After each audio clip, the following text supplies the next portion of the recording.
Now, our colleague James Morrow is with me live. And James, sadly, the United States has a long history of political violence, and this is the latest chapter in it, James.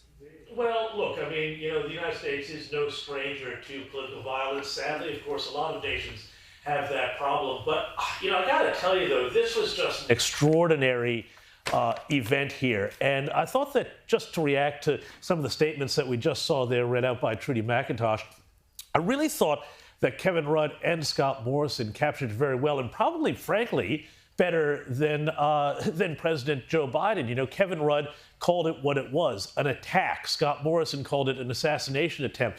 Kevin Rudd also said that this sort of violence has no place in the American or any political system. And I think that, that it's great to see here in Australia such a bipartisan coming together on this, and to not use any sort of weasel words about what has happened here. I mean, we talk about, Kieran, how so many of Donald Trump's opponents in the United States, and also here, frankly, talk about Trump as a unique threat to American democracy. And this is, people like Nancy Pelosi, Joe Biden, who said the other day on Twitter, Americans want a president, not a dictator. And this attempt to push Donald Trump out beyond the pale and make it look like he's some sort of unique threat to American democracy. Now, we don't know details of the alleged shooter at this stage, but all signs point to this being an assassination attempt on a political leader, because presumably they didn't like what this person had to say. And this is just, something that has this is the real attack on democracy. The real attack on democracy doesn't come from Donald Trump.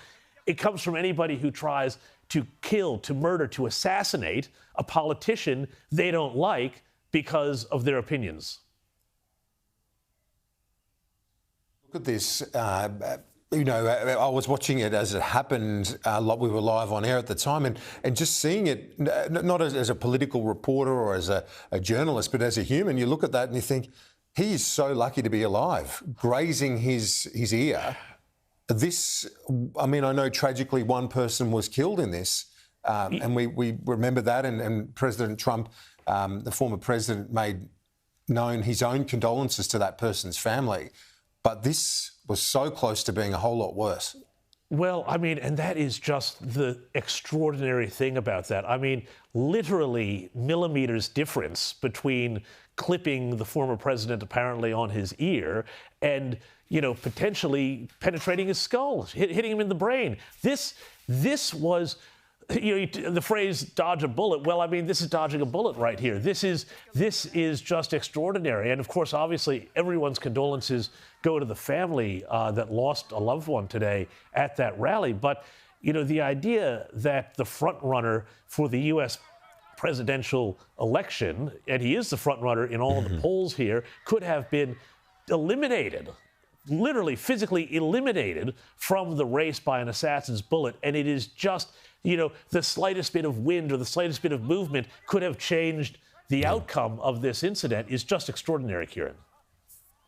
Oh, indeed. And the image that will remain, I think, not just for this election presidential campaign, but for decades to come, is Donald Trump rising out of the embrace of the Secret Service agents with his defiant fist aloft. That fist aloft photo, and, there's one that's just extraordinary.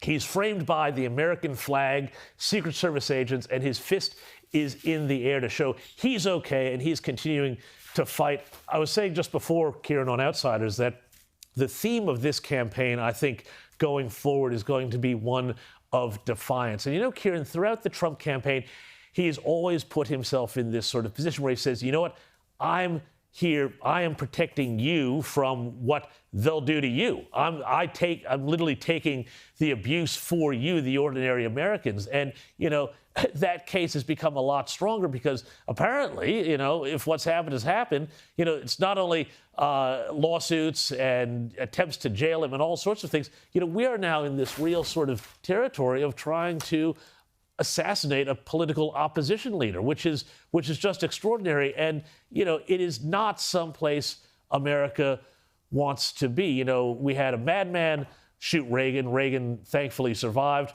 Oswald killed Kennedy, and of course, Oswald was a bizarre case and a communist sympathizer.